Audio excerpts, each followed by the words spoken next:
Welcome to regular வீட்டு சமையல்.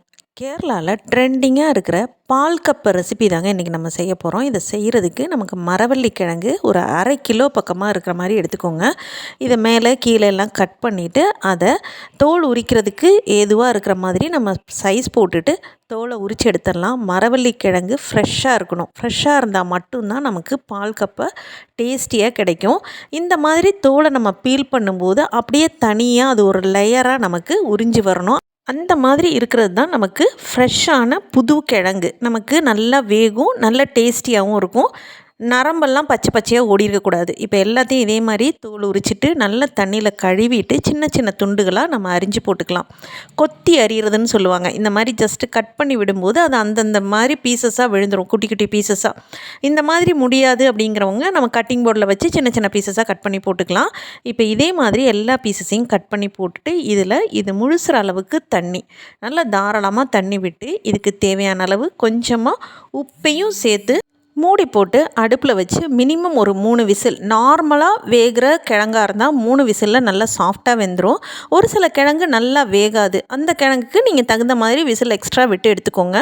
இப்போ கிழங்கு நல்லா சாஃப்ட் அண்ட் ஸ்மூத்தாக எனக்கு வெந்து வந்திருக்குது. இந்த அளவுக்கு எனக்கு வெந்து வந்தால் போதும் பால் கப்பை செய்கிறதுக்கு.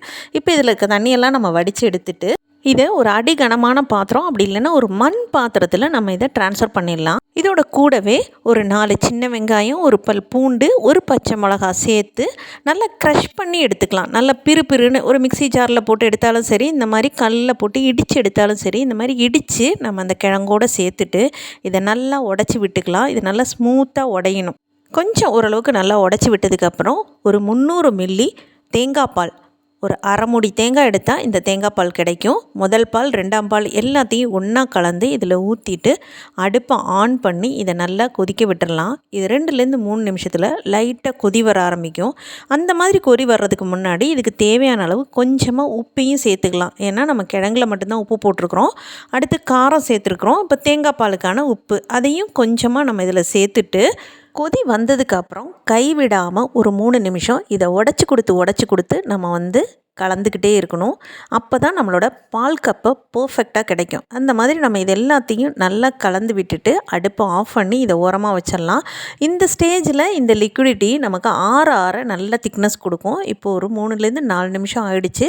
ஆஃப் பண்ணி நம்ம இதை ஓரமாக வச்சிடலாம். அந்த மண் சட்டி சூட்டுக்கே இது திக்கனிங் ஆகும். இதுக்கு ஒரு தாளிப்பு, அதுக்கு ஒரு சின்ன வானல் அடுப்பில் வச்சுட்டு ஒரு 1.5 ஸ்பூன் தேங்காய் எண்ணெய் விட்டுட்டு எண்ணெய் நல்லா சூடானதுக்கப்புறம் 1 ஸ்பூன் கடுகு சேர்த்து இந்த கடுகு நல்லா பொரிஞ்சு வந்ததுக்கப்புறம் ஒரு வரமிளகாயை இதில் 2ஆக கிள்ளி போட்டுட்டு ஒரு 10 சின்ன வெங்காயத்தை பொடியாக அரிஞ்சதை இதில் போட்டு நல்லா செவக்க வதக்கி விட்டுறணும். இந்த வெங்காயம் நல்லா கலர் சேஞ்ச் ஆகி வந்ததுக்கப்புறமா 1 2 எனக்கு கருவேப்பில்லை வாசனைக்கும் இல்லை நம்மளோட விருப்பத்துக்கும் தகுந்த மாதிரி கூட்டி குறைச்சி போட்டு நல்லா பொன்னிறமாக வெங்காயம் வதங்க விட்டு ரெடி பண்ணி வச்சுருக்கிற பால் கப்பையில் இந்த தாளிப்பை நம்ம ஆட் பண்ணிடலாம்.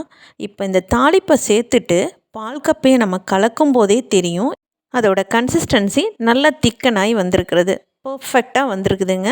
ஆறுனதுக்கப்புறம் இப்படி தான் இருக்கும். இப்போ இதை நல்லா ஒரு தடவை எல்லாத்தையும் மிக்ஸ் பண்ணி விட்டுட்டு சர்வ் பண்ணிவிடுங்க. கண்டிப்பாக எல்லாருமே விரும்பி சாப்பிடுவாங்க. அவ்வளோ டேஸ்டியாக இருக்கும். நீங்களும் இதே மாதிரி ஒரு தடவை செஞ்சு பாருங்கள். வீடியோ பிடிச்சிருந்தா லைக் பண்ணுங்கள், ரொம்ப பிடிச்சிருந்தா ஃப்ரெண்ட்ஸோடு ஷேர் பண்ணுங்கள். உங்கள் ஃபீட்பேக்கை கமெண்ட்டாக சொல்ல மறந்துடாதீங்க. தேங்க்ஸ் ஃபார் வாட்சிங்.